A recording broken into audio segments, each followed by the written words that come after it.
Muy, pero muy buenas noches. Sean ustedes bienvenidos a este programa denominado La Clave. Semanalmente, los lunes a las 21 horas, tratamos de hacer un resumen con información y con opinión de todo lo que acontece básicamente en la política, en la economía y en la sociedad de la Argentina.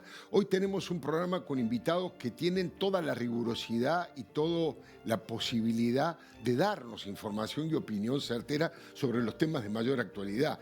Está un economista de fuste como Enrique Sebach, ha sido presidente del Banco Central en su momento. Con él vamos a hablar de todos los temas que a usted le preocupan, que el dólar, que el Fondo Monetario. Hay tantos temas en lo económico. Después viene alguien que es economista también, de formación y además es político, como el doctor Ricardo López Murphy, que tiene mucho para decir acerca de cómo vienen las alianzas, los encuentros. Ya faltan muy pocas horas. Este jueves se cierran las alianzas a nivel nacional para las elecciones de medio tiempo. Y de ese tema también vamos a hablar con Alejandro Bongiovanni, un hombre diputado nacional que viene del corazón del liberalismo y que también es interesante las posiciones que tienen respecto de la relación del PRO con La Libertad Avanza. Pero déjeme que le cuente desde el punto de vista editorial qué es lo que estoy opinando, en dónde estoy parado. Mire, necesito hacer una advertencia a los televidentes de DNews en toda América Latina. Corresponde avisar que vamos a mostrar imágenes terribles que pueden afectar la sensibilidad, sobre todo de los más chicos. Lo advertimos. Son filmaciones actuales, por supuesto, que nos recuerdan el holocausto perpetrado por el nazismo de Adolf Hitler contra 6 millones de judíos y otras minorías. Hecha la advertencia correspondiente, podemos ya mostrar los videos que los grupos terroristas de Hamas y la Yihad Islámica publicaron de 2 rehenes israelíes que están cautivos en los túneles de Gaza hace 22 meses. Se trata de 2 jóvenes que el único pecado que cometieron fue ir a bailar al Festival por la Paz y la Diversidad de Nova, donde había gente de 25 nacionalidades. De ese lugar que estamos viendo, de esa celebración fueron arrancados. El primero es Eviatar David, tiene 24 años. Estremecen las imágenes donde aparece cavando su propia tumba. מה שאני עושה עכשיו, אני חופר את הקבר שמיועד מבחינתי לי, כי כל יום שעובר הגוף שלי הולך, נחלש, נראה רזה יותר וחלש יותר. מבחינתי זה נראה שאני בדרך למוות שלי.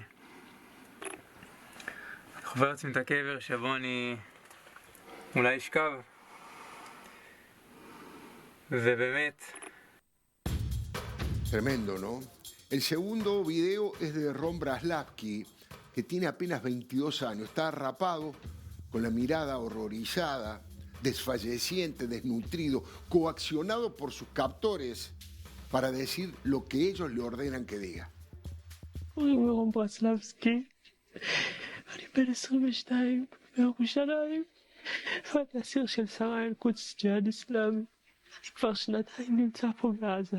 אני סובל בסבל שלא נראה טוב, כף רגל, אני לא מצליח לעמוד, ללכת לשירותים, אני לא מצליח. נגמר לי האוכל והשתייה. אם לפני כן היו נותנים לי קצת, טיפה, היום כבר אין כלום. 3 גרעיני פלאפל, זה מה שאכלתי היום. 3 גרעיני פלאפל. אתמול אכלתי אולי בקושי צלחת אורז. אני לא מצליח לישון, אני לא מצליח לחיות. אתם חייבים לעצור את מה שאתם עושים פה. מה נסגר איתכם? מה הולך איתכם? למה אתם עושים לנו את זה? תכניסו אוכל. אני חי על פחות מליטר מים ביום. אני שרוע על המיטה, על המזרון, 24 שעות ביממה. אני על סף מוות, ואני בטוח שכמו שאני, כל האסירים האחרים, באותו מצב נפשי ובאותו מצב גופני, אני בטוח בזה. בבקשה תעצרו את הגיהנום הזה שאנחנו נמצאים בו. בבקשה תעצרו את הסבל הזה שאנחנו נמצאים בו. רק תיתנו לנו אוכל, אם לא בשביל רצועת עזה, בשביל החטופים. בבקשה תכניסו לנו אוכל ושתייה. Eviatar y Ron Son 2 de los 50 rehenes que todavía tienen los terroristas en su poder. Se estima que alrededor de 20 aún están vivos, entre ellos 4 argentinos. Eitan Or, los hermanos David y Ariel Cunio y Lior Rudaev. El 7 de octubre del 2023, Hamás y la Yihad invadieron el territorio de Israel y se lanzaron a una verdadera cacería. Violaron mujeres, asesinaron chicos delante de sus padres y padres delante de sus hijos, incineraron personas vivas y mutilaron a quienes en su mayoría eran civiles que estaban en sus casas descansando. Ese día mataron a más de 1.200 personas y secuestraron a 250. Eviatar y Rom son solo 2 de esas 250. El primer ministro israelí, Benjamín Netanyahu, fue contundente en sus declaraciones sobre este tema. Dijo que está claro que no quieren un acuerdo. Los rehenes se están consumiendo en una celda subterránea, pero los monstruos de Hamás que los rodean tienen los brazos robustos y carnosos. אותם נמקים בצינוק, אבל המפלצות של החמאס שעוטפות אותם, להם יש זרועות עבות בשר, יש להם כל מה שהם צריכים כדי לאכול. El premier de Israel agregó que los están matando de hambre como los nazis mataban de hambre a los judíos en los campos de concentración. Veamos lo que dijo Netanyahu. מריבים אותם כמו שהנאצים הריבו את היהודים. Visiblemente conmovido, el primer ministro aseguró que quieren destrozarnos con estos videos de terror, con la propaganda mentirosa que difunden por todo el mundo, pero no nos derrumbaremos, dijo Netanyahu. Estoy aún más decidido a liberar a nuestros secuestrados, a eliminar a Hamás y a garantizar que Gaza nunca vuelva a representar una amenaza. רוצה לשבור אותנו באמצעות סרטוני הזוועה האלה, באמצעות תעמולת הזוועה השקרית שהוא מפיץ בעולם. אבל אנחנו לא נשבר. אני מתמלא בנחישות עוד יותר חזקה. לשחרר את בנינו החטופים, לחסל את החמאס, להבטיח שעזה לא תהווה יותר איום על מדינת ישראל. Simultáneamente, Netanyahu se comunicó con Julian Larison, que es la máxima autoridad de la Cruz Roja en la región, para solicitarle que intervengan para entregar alimentos y brindar atención médica. Las familias autorizaron la publicación de estos videos del horror y el terror que pueden terminar con la muerte de Eviatar y de Rom por inanición. Los crímenes de guerra y el salvajismo terrorista no conmueven lo suficiente a un mundo que mira para el otro lado y prefieren creer en las mentiras de muchos poderosos medios de comunicación occidentales que se disparan tiros en los pies. Eligen difundir falsedades, las falsedades de los criminales, iluminar las manifestaciones insólitas de estudiantes izquierdistas y antisemitas y no destacan lo suficiente el reclamo, por ejemplo, de la Liga Árabe. El comunicado firmado por 22 países en donde no hay manifestaciones contra Israel exigió el desarme de Hamás y que ponga fin a su dominio en Gaza. Ahí estamos viendo los titulares. La declaración que condenó el ataque del 7 de octubre fue firmada por Jordania, Egipto, Emiratos Árabes, Arabia Saudita, Bahrein, Marruecos y Omán, entre otros. Exige que Hamás libere a todos los rehenes como Eviatar y como Rom. Hamás no acepta la exigencia de los países árabes que no apoyan al terrorismo, países árabes que quieren paz y progreso en la región. Provocan y humillan mostrando videos que atentan contra la condición humana. Hay que decirlo, así corresponde.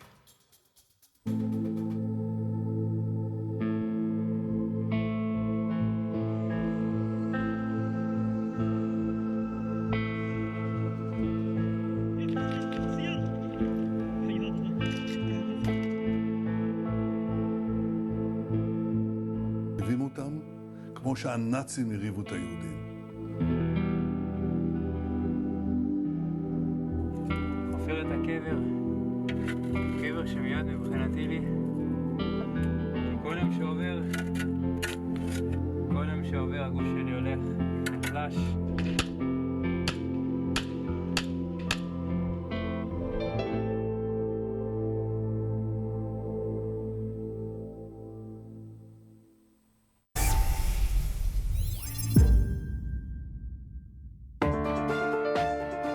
Bueno, lo prometido, la posibilidad de comenzar, de dialogar, de escuchar, de aprender de un economista de fuste como es Enrique Sebach, exdirector del Banco Central, es correcto y eso lo enorgullece. ¿Está contento con ese título de ex? Con el ex, sobre todo. Es muy bueno. Lo que más me gusta es el ex, haber salido de la locura Sí, del vos sabés trabajo que público, ¿no? Yo entré al sector público como vicepresidente del Banco Nación, de Me Carlos acuerdo, Melconian. sí. Y cuando, bueno, no fuimos, o no fueron, como vos quieras, Sí. ingresé al Central en agosto del 17 y me quedé hasta el final, con 3 administraciones distintas y con un Banco Central muy distinto, digamos, ¿no? Porque yo siempre digo, entré en el Banco Central de Greenspan y me tuve Claro. que ir en un Banco Central que estaba en plena crisis, digamos, Claro, ¿no? claro. Pero bueno, la historia argentina es así y yo no reniego de esas experiencias. No, por supuesto. Seba, ¿de qué, digamos, si viene un economista, un inversor extranjero y te pregunta, ¿qué te parece que es lo mejor que ha hecho o está haciendo Javier Milei y qué es lo peor en donde están haciendo agua? ¿Qué le contestarías? Bueno, lo mejor es obvio que es haber pasado a superávit fiscal en un país que estaba, digamos, un país drogadicto de déficit fiscal, digamos, ¿no? En un superávit fiscal de emergencia, porque fue de emergencia, ahora hay que hacer las cosas en serio, que es las reformas que todavía no están, pero bueno, eso sí, y además el hecho de estar convencido, porque normalmente el superávit fiscal se conseguían a pesar del presidente. Claro, claro. Y en este caso se consiguen porque el presidente lo impone, Claro. digamos, ¿no? Y eso es importante políticamente, porque yo le puedo decir al inversor, mirá, del superávit fiscal no se van a bajar. No se van a bajar Va a porque ser es más un dogma costoso, del menos presidente. costoso, va a Claro. haber un problema, pero es un dogma del presidente. No, el presidente no va a echar a un ministro porque tiene que cumplir con el ajuste y exacto. Y después, el problema más serio del otro lado es que tenemos un Banco Central con una gran anomalía que viene ya de así lo heredó Milei, que es un Banco Central con reservas negativas, o sea, Claro. que usa reservas prestadas.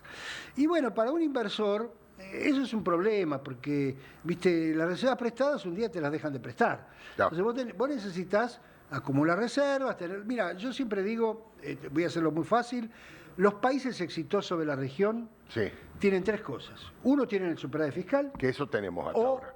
tienen un mercado de deuda en pesos muy grande, en moneda local En moneda grande, que nosotros no tenemos, Claro. digamos, ¿no? Porque tienen fondos de pensión, todo lo que hemos roto.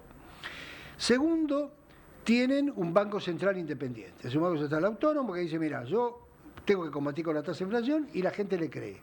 Y tercero, para esa credibilidad, tiene un Banco Central que tiene una cantidad de reservas fenomenal. Claro, una O sea, espalda para aguantar cualquier claro, cosa. entonces cuando el Banco Central de Brasil, el Banco Central de Uruguay, el Banco Central de Perú, cuando, viste, las papas queman, dice, muchachos, acá pongo la plata sobre la Claro, mesa y no claro. puedo.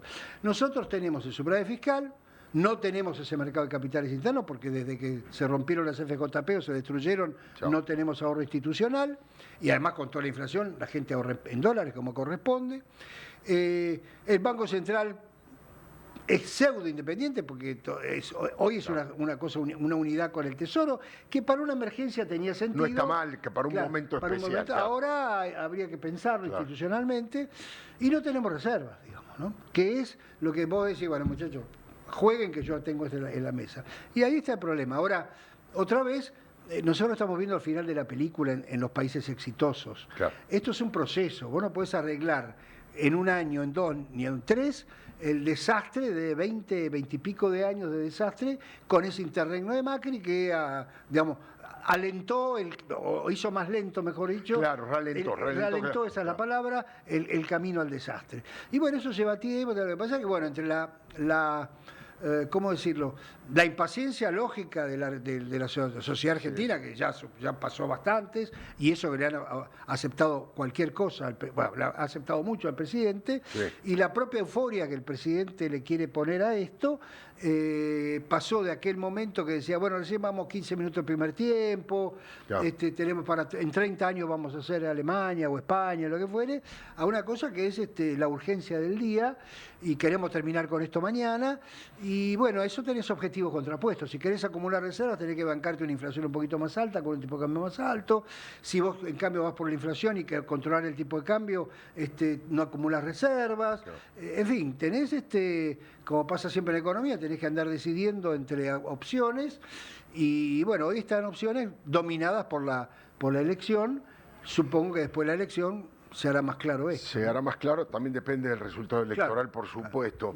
Ahora, esto que has descrito, esta radiografía, mini radiografía que has hecho, ¿es lo que explica el riesgo país, que no termina de bajar, primero? Y segundo, si es así esta dificultad, ¿por qué el Fondo Monetario ayer puso los 2.000 millones de dólares?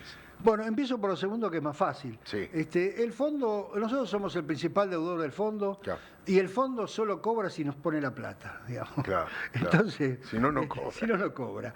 Cometió no. Gracias a la presión política, me imagino, de Donald Trump, o a la presión política, o al apoyo político de Donald Trump, Claro. o de su administración, el fondo hizo algo que es inaudito. Adelantó plata, 15.000 millones de dólares este año, y ahora se quedó sin capacidad de exigirte. O sea, Claro. te lo pongo... No, y postergó. Claro, pero ¿cómo eran los acuerdos con el fondo? El acuerdo con el fondo decía, ok, yo te voy a dar para que vos me pagues, Sí. pero te voy a dar a cada vencimiento. O sea, hoy vence 3.000, tomá los 3.000, Tomá los pero 3.000. me tenés que cumplir con el programa. Claro. Ahora te dieron 15.000 millones de dólares adelantados y el fondo se quedó sin armas, porque es como, viste, se quedó sin amenaza. Ya le dio, Es decir, ya le dio. Ya te di la plata. Claro. Y Argentina, digamos, como un viejo chiste que no puedo contar acá, diría, y bueno, ¿y ahora con qué me querés amenazar? Claro. Ahora, fuera de broma. El programa era el programa argentino. Es decir, a contrario de lo que pasó con otros programas con el fondo, en donde el fondo viene y dice, mirá, tenés que hacer esto, tenés que hacer esto, claro. y vos negociás lo que podés. Esta vez Argentina fue con un programa, y además No. con un programa que a mí me parece muy sensato. Y Argentina no lo cumple. No cumple. Claro, No el entonces, ajuste, sino otras claro, de no los cumple el requisitos. programa. Claro. Entonces, claro, si fuera el programa del fondo, a mí no me molesta que no lo cumpla. Claro. Pero este es el programa de la Argentina.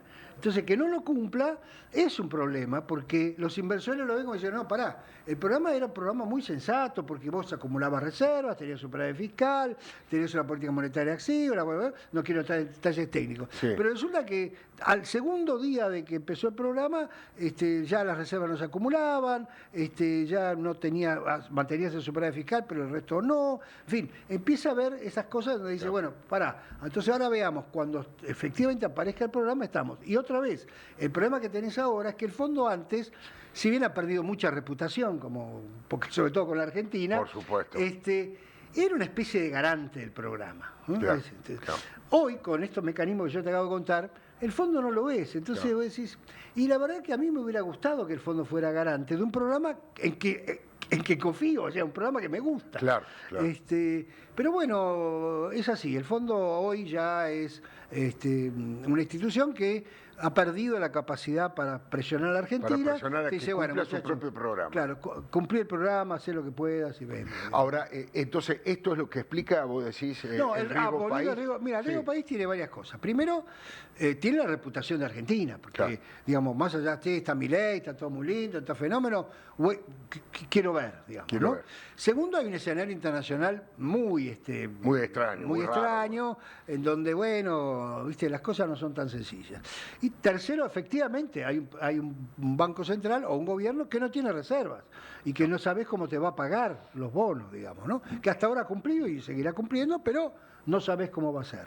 Y cuarto, efectivamente hay riesgo político porque más allá de las elecciones, el problema es que Argentina necesita reformas de fondo y Milei necesita negociar esas reformas, porque esas reformas pasan por el Congreso. Claro. Entonces, más allá de que gane la elección o mucho o poco, por supuesto si gana por mucho es más fácil, va a tener que negociar con los gobernadores el tema de la coparticipación, con el Congreso el tema impositivo. Entonces todos quieren decir, bueno, está bien, hasta ahora le ha salido muy bien, veamos cómo sigue. Ahora, si vos me pedís proporciones, yo creo que el riesgo político es el más bajo en esta historia.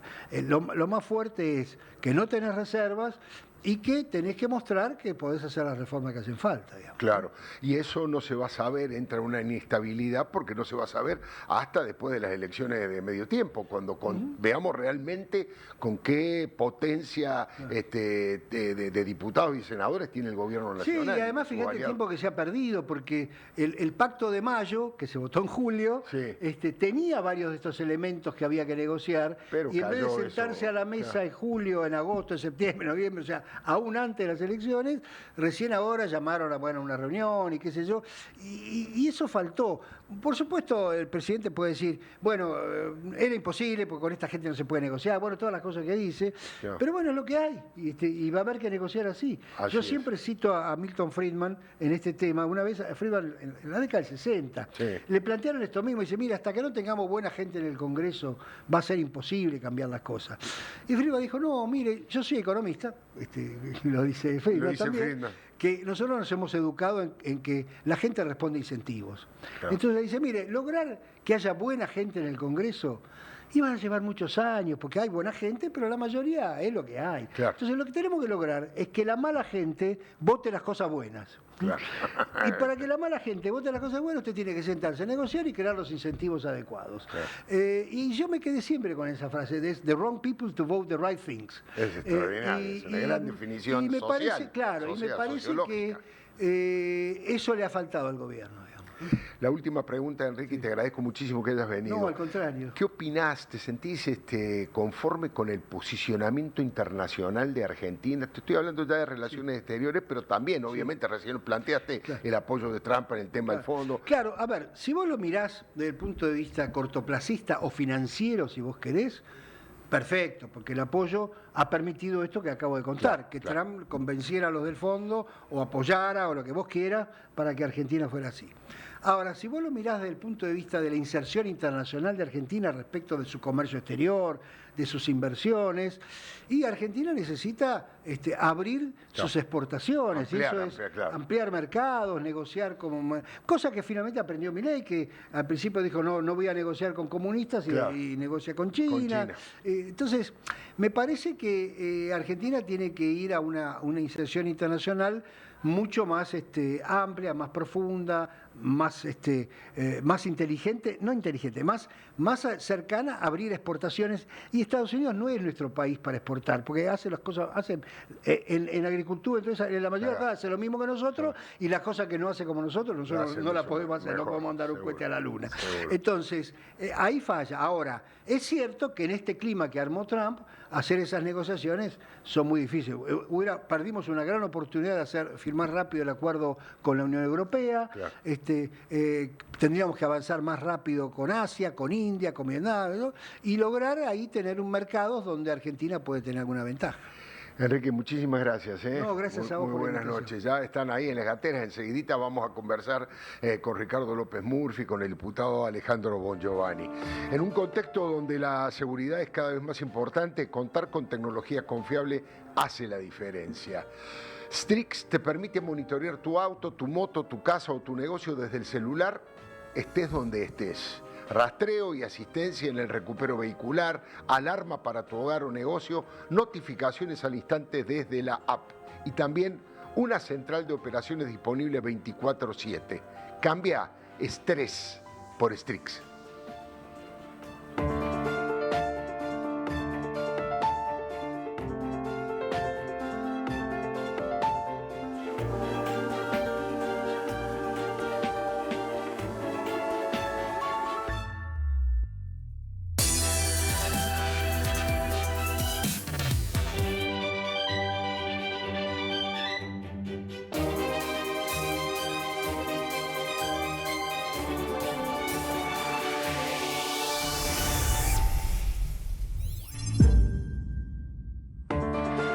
Bueno, lo prometido, estamos aquí con el doctor Ricardo López Murphy, con Alejandro Bongiovanni. Muchísimas gracias a los dos por venir. Para disparar un poquitito la charla, sé en dónde están posicionados cada uno frente a las elecciones que se vienen, pero me gustaría que lo digan ustedes personalmente con toda claridad. Y lo podemos hacer a través de estas declaraciones que hoy hizo el expresidente Mauricio Macri, que me parece que habilita para que cada uno tome posición respecto de lo que dijo el ingeniero Macri. Esto decía hoy antes de la reunión con el PRO. ¿Avanza pretenda o quiere ocupar lugares centrales en las listas por sobre el PRO, que tiene preponderancia en la ciudad? Temor, es una confirmación, eso está fuera de discusión, ellos quieren tomar una posición totalmente dominante, pero la prioridad del PRO desde hace casi 2 años ha sido siempre intentar ayudarlos a generar gobernabilidad. Lamentablemente no ha sido el nivel de gobernabilidad que la Argentina necesitaba, por eso seguimos con este nivel de riesgo país y con problemas para que... ¿Le preocupa la economía? ¿Le preocupa la economía a usted, Mauricio? A todos nos preocupa que el país vuelva a crecer a ritmos que pueden volver a incluir a todos los argentinos, ¿no? Bueno, arranco por usted, doctor. ¿Qué opina de esta declaración diciendo que la Libertad Avanza quiere tener una posición dominante? Después hay otras cosas más que dijo, el riesgo país lo vamos a charlar. ¿Cómo juzga usted lo que dice Macri y usted dónde se para electoralmente? A ver, yo no entendí nunca bien por qué el PRO dejó que fuera captado y absorbido por la Libertad Avanza. Me parece que responden a 2 cosmovisiones diferentes, más allá de que uno tiene que ayudar a que el país sea gobernable, pero son 2 visiones diferentes. Nosotros, Republicanos Unidos y sus fuerzas afines, van a ir con una alternativa diferente en la Ciudad de Buenos Aires, donde vamos a defender el marco institucional, los valores de la Constitución, el orden público, una economía ordenada, pero un país sin agravios, sin groserías, sin desmesuras institucionales. Vamos a volver a tener presupuesto, vamos a volver a hacer lo que hacen los países republicanos y ordenados del mundo. Entonces no nos van a ganar el camino en términos de orden fiscal, de orden monetario, no nos van a ganar en materia de orden público, pero nosotros podemos hacer todas esas cosas respetando el espíritu de nuestra Constitución, construyendo una convivencia más armónica, sin agravios, sin insultos, sin desvaríos, sin brutalidades. Eso es lo que vamos a representar y yo reconozco que me hubiera gustado armar una coalición muy grande que reflejara lo que en última instancia enfrentó durante tantos años al autoritarismo kirchnerista, pero eso no fue posible. Entonces estoy dispuesto a hacerlo con mi gente, a llevar adelante este proceso confiado en la nobleza de nuestras banderas, de nuestros ideales y de nuestra conducta. Lo bajo a la tierra de la cosa cotidiana. Lo que hoy se estaba conversando es que tal vez usted sea candidato a senador junto con Graciela Ocaña. En esa alianza, ¿entra Horacio Rodríguez Larreta en ese encuentro? Creo que eso, yo tengo una buena relación con todo ello. A mí me parece que esto está demorado mucho. A ver, Alfredo, usted es un hombre experimentado. Para armar una alianza heterogénea usted necesita tiempo, necesita una narrativa. Para cohesionar esas fuerzas necesita un esfuerzo de construcción grande. Yo vengo de diciembre pasado marcando este problema. No lo pudimos lograr en mayo en la elección de la ciudad. Claro. Y no lo hemos podido lograr hasta ahora. Yo hoy dije, bueno, ya está. Ya, yo no... Listo, no hay más espacio. Nosotros además, tenemos, el jueves faltan horas. Además, mire, es claro que somos una formación, y fue junto por el cambio una formación heterogénea, pero digamos, la guiaba el afán de restablecer el orden republicano, la sensatez económica y crear un clima de previsibilidad y gobernabilidad en el país. A eso necesitaba cierto tiempo, no se hizo a tiempo y yo hoy dejé de... Ya en ese sentido... Tomé una decisión de ir con las fuerzas más afines a nosotros. Con los más cercanos. Porque eso no me obliga a ningún esfuerzo de... Sí, es natural, está en la naturaleza de las cosas. Diputado Bongiovanni, es lo mismo, le pregunto lo mismo. ¿Qué me dice de lo que acaba de decir Mauricio Macri ¿Le parece que es correcto que Mauricio Macri lo exponga así? ¿Le gusta que hayan armado este encuentro, que no es lo que me resisto a llamarlo frente o alianza, porque en realidad se llama La Libertad Avanza en la provincia de Buenos Aires? ¿Y usted empujaría ese acuerdo en la ciudad de Buenos Aires o prefiere que el PRO vaya solo? Cualquier definición la voy a empezar diciendo, yo estoy en política gracias a Ricardo López Murphy. En 2021 él me invitó a trabajar en su campaña para diputado. Para mí es una referencia obligada, liberal íntegro, decente y patriota, no hay mucho como Ricardo. Hoy estamos en partidos distintos. Yo estaba en esa reunión de hoy a la mañana en Balcarce. Sí. Creo que hay niveles de problemas. El PRO, y yo hablo con mucho respeto porque digo, no tengo un ADN PRO, digamos, me invitaron a participar y creo que lo hago relativamente bien, pero no puedo hablar del PRO de hace muchos años atrás. Seguro. Pero siempre vi un problema, que creo que lo sigue teniendo, que es de definición propia. El PRO siempre tendió a definirse en relación a, antes era en relación al kirchnerismo, ahora lo hace en relación a Milei. Le falta para mí discutirse hacia adentro y decir lo que debería ser. Desde mi humilde punto de vista, para mí el PRO debería ser fundamentalismo republicano, sí, pero también de la parte orgánica de la Constitución, pero también fundamentalismo capitalista pro mercado. Las dos cosas. Eso me parece lo voy a poner en estos términos. Si van a correr al gobierno, habría que correrlo por derecha, no por izquierda. Que después tener jugadores que piensan que eso está bien y otros que no. Pero ese es el problema del PRO. Después tener el problema del gobierno, que desde mi punto de vista es que ahora tendrían que estar más pensando en cómo diablos hacemos la reforma tributaria, previsional y laboral, porque estamos en el vestíbulo de las reformas que hay que hacer. O sea, entramos al pasillito, ni empezó el camino, 5%, porque si no, no va a bajar el riesgo país. Tiene razón Mauricio Macri. No es que la elección mágicamente va a hacer que el riesgo país baje a 300. Tenemos que hacer Y para hacer ese pasillo largo, necesitas coalicionar. Necesitas elegir quiénes son tus aliados. Y lo más lógico es que los aliados sean las personas que vos tenés más cerca de tu corazón ideológico. Los López Murphy, el PRO, lo que sea. Me parece que ahí el gobierno se equivoca en haber empezado desde un extremo, si se quiere, y querer ir comiendo hacia el centro. Es política, obviamente la competencia es inevitable, pero me parece que hay veces que vos podés priorizar lo importante y lo segundo se va a ir dando con el tiempo. Y voy a la tercera y cierro con esto. Después está lo que le importa, o sea, los problemas del PRO, los problemas del gobierno, los problemas del país, de nuevo. Sigue siendo frágil la situación y lo vemos todo el tiempo. Claro. La gente está haciendo un ajuste muy fuerte, se apretó el cinturón y se mantiene una popularidad del gobierno porque la gente encuentra algún sentido al ajuste. Ahora, no va a ser para siempre así. Seguro. Entonces digo, creo que ahora conviene un poco más de ética de la responsabilidad que de ética de la convicción, por poner en términos beberianos, y el gobierno debería ser un poquito más generoso con los que quieren ayudar. No pasa nada si el PRO sigue existiendo en los términos del gobierno. No sé por qué están tan obsesionados por destruir al PRO. Claro. Interesantísimo. Planteó el tema del riesgo país, que mágicamente no va a bajar, aunque le vaya muy bien en las elecciones al presidente Milei. ¿Cuáles son los elementos que hacen que no termine de bajar el riesgo país cuando el Fondo Monetario Internacional le acaba de dar 2.000 millones y te le ha postergado el cumplimiento de las metas? No, en realidad hubo, si usted recuerda, Alfredo, hubo un apoyo enorme de los multilaterales, sí, no solo del Fondo, de todos los organismos multilaterales, un apoyo formidable de China también, que le renovó los swap. Ha habido circunstancias, digamos, que han gozado de un apoyo muy amplio. Sin embargo, la economía está sufriendo dificultades severas. ¿Y usted en qué ve las dificultades severas?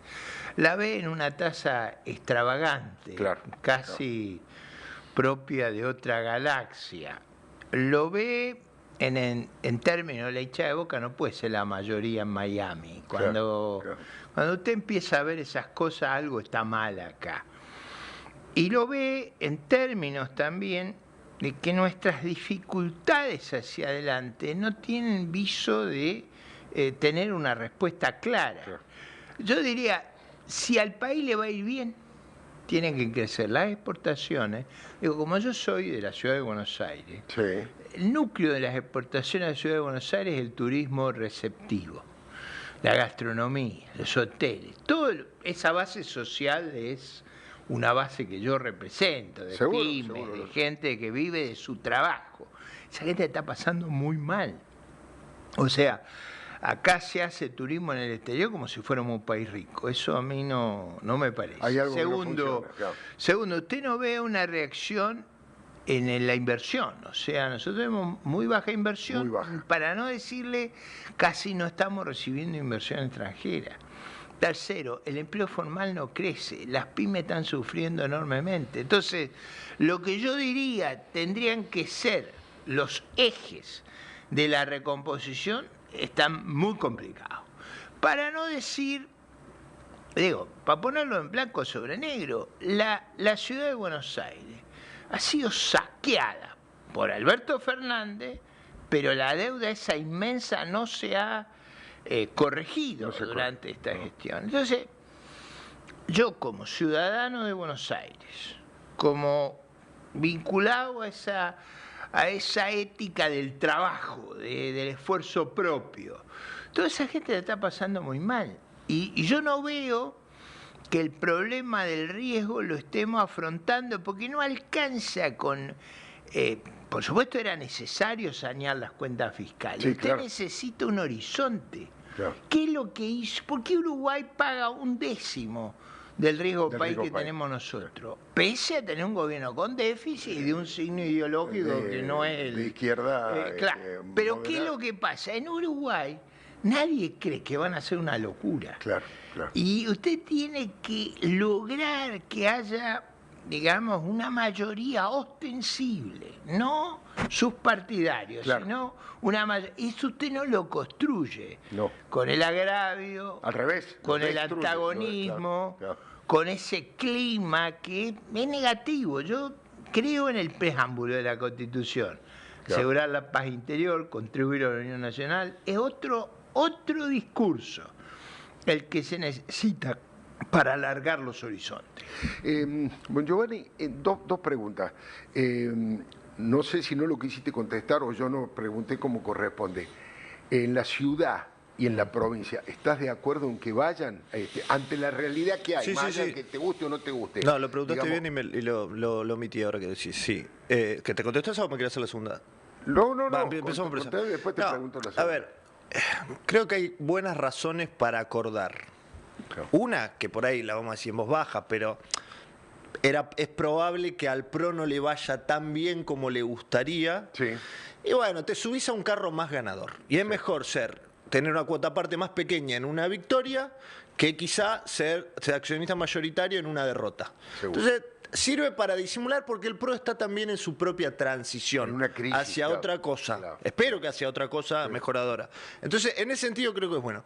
También creo que es bueno, sobre todo en la provincia de Buenos Aires, en la ciudad importante, pero en la provincia de Buenos Aires más, que sea más contundente el sopapo electoral que uno le dé al kirchnerismo. Es lo que Entonces, todos queremos. esas dos razones me parecen bastante plausibles como para acordar dentro de lo posible. Ahora, después también entiendo que dice, sí, está bien, pero para acordar me quieren humillar. Bueno, eso también, eso no está en bien. la discusión, Sí, ¿no es por cierto? supuesto. Acordar no es ser sumiso Exactamente. ni permitir que te deglutan.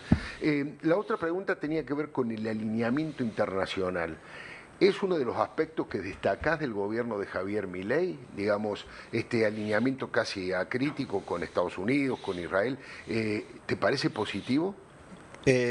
No sé si alguna vez lo hablamos, pero es que casualmente es una de las cosas que más me...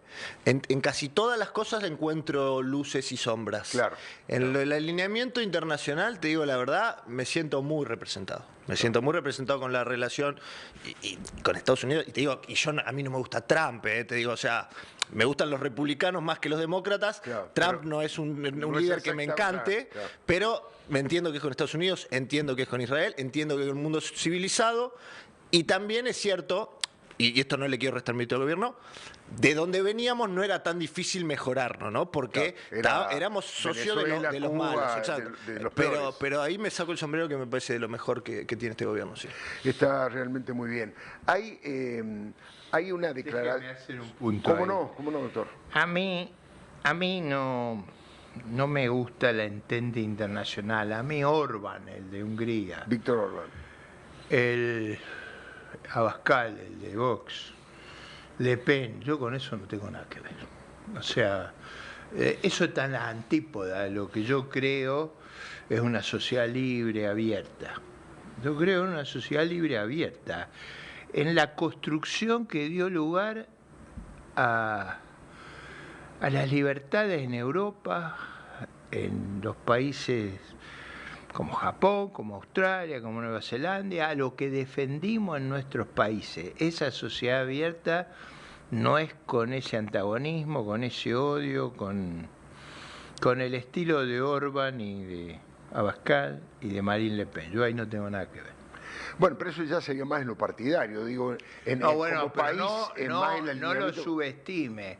Cuando usted tiene esos amigos, vos, por ejemplo, para un liberal como yo, eso es... Claro, eso es un límite. Ahí no pasa. Por ahí no pasa. Yo le quería presentar, bueno, lo dijo por radio, o sea, tenemos el audio de el actual intendente general Pueyrredón, de Guillermo Montenegro, que fue uno de los motores que más impulsó el acuerdo, pero hace como una advertencia diciendo, muchachos, no jodan con esto, como diciendo, no discutan sobre el sexo de los ángeles y vamos con la libertad avanzada. Lo decía así Guillermo Montenegro.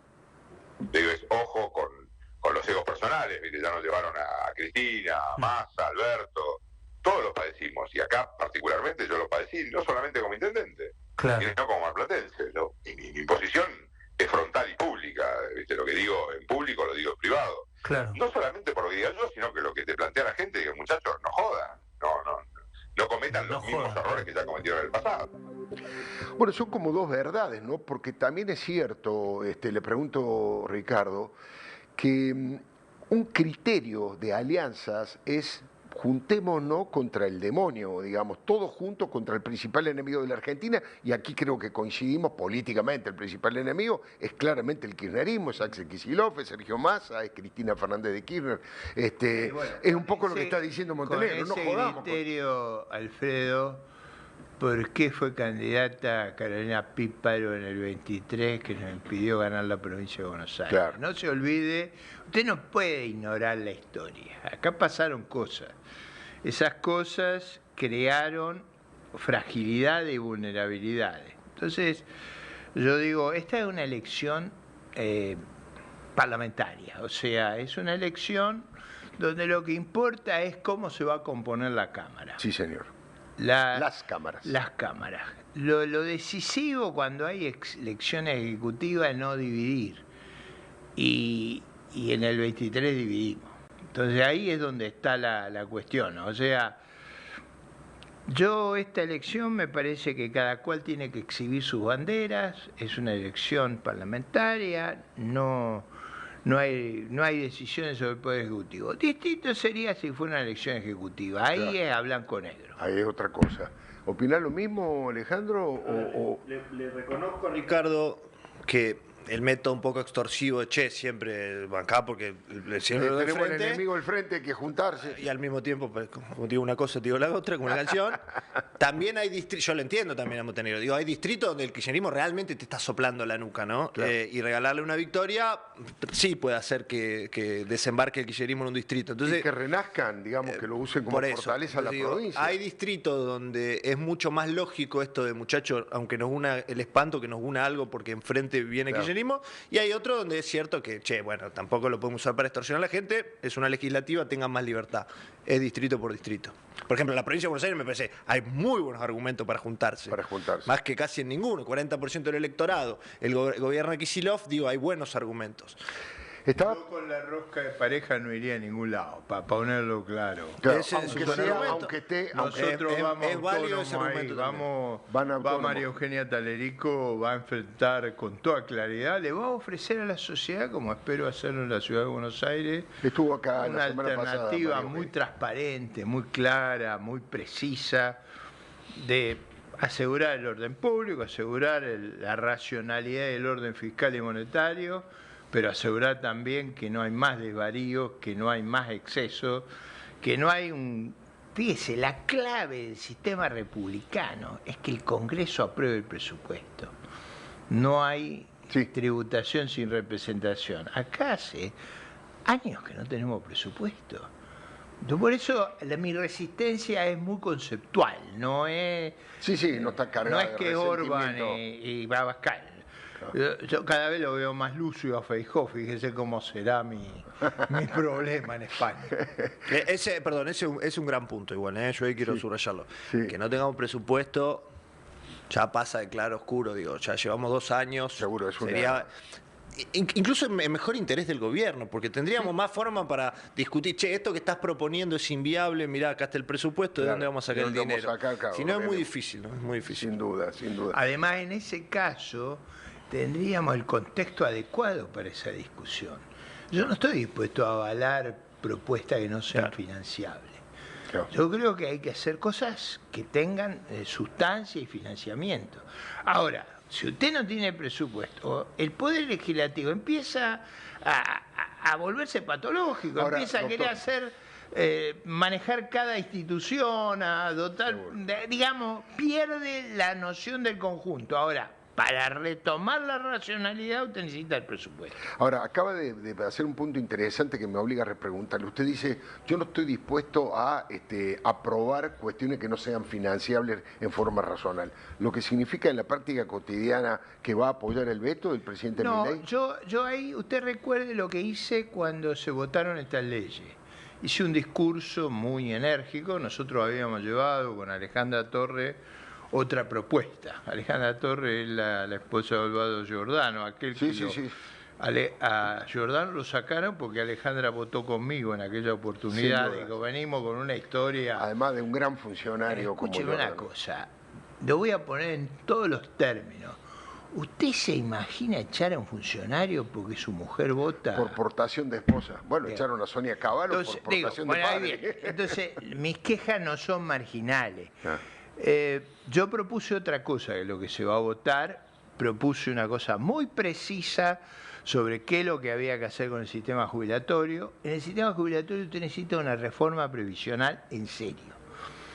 Pero no es posible ni hacer parche, ni creer que no se puede hacer nada. Claro. Usted tiene que encontrar, y nosotros tenemos una propuesta integral, y esa es la que voy a defender. Yo creo, por ejemplo, que nuestra Corte ha establecido con mucha claridad que usted no puede omitir meses ni trucar los índices.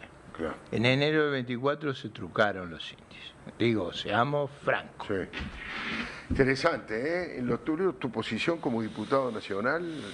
No, yo voy a ayudar a resistir el veto también sabiendo algunas cosas. Una, que se perdió una oportunidad para hacer una reforma de fondo. Nosotros teníamos un dictamen también, no era tan distinto al de Ricardo, pero era mejorador esta situación. El gobierno no quiso escuchar. Terminó abriendo la caja de Pandora para que metan algo mucho peor. Tuvo una segunda oportunidad que para mí era hacer veto parciales. Yo hubiera vetado el bono, claro. La moratoria. La moratoria es un papelón, digo, queremos terminar con ese parche. Se perdió también esa oportunidad. Creo que hay que resistirlo porque el costo fiscal puede generar además algún problema, alguna turbulencia económica y política.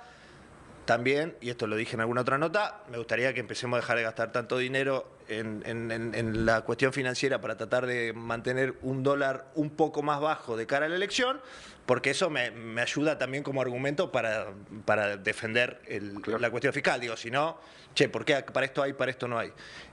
Pero hoy estoy a favor de resistir el veto. Sí, ahí aguantar el veto. Sí, cortito. Hay una cosa clásica para los liberales: reglas y no discreción. Claro. A mí no me gusta ver jugar al presidente del Banco Central en los mercados a término. Ni cuando era Banole ni cuando es este. Lo dice el doctor Ricardo López Murphy y le agradecemos muchísimo su presencia, doctor, el diputado Bon Giovanni, un verdadero gusto, y además estando en distintas posiciones, más allá que ideológicamente comparten. Yo me defino como humilde discípulo de López Murphy, igual, estaremos en lugares distintos, pero yo soy... Digo, el valor que yo le doy es la posibilidad de conversar, de ver los matices, me parece que eso enriquece el debate democrático, que es lo contrario de lo que fomenta muchas veces el gobierno nacional. Así que muchas gracias por haber venido. Nos estamos yendo, como todos los lunes a las 21 horas llegamos, pero a las 22 nos vamos. Los espero el próximo lunes con La Clave, aquí por la señal D-News. Gracias. Hasta el próximo lunes.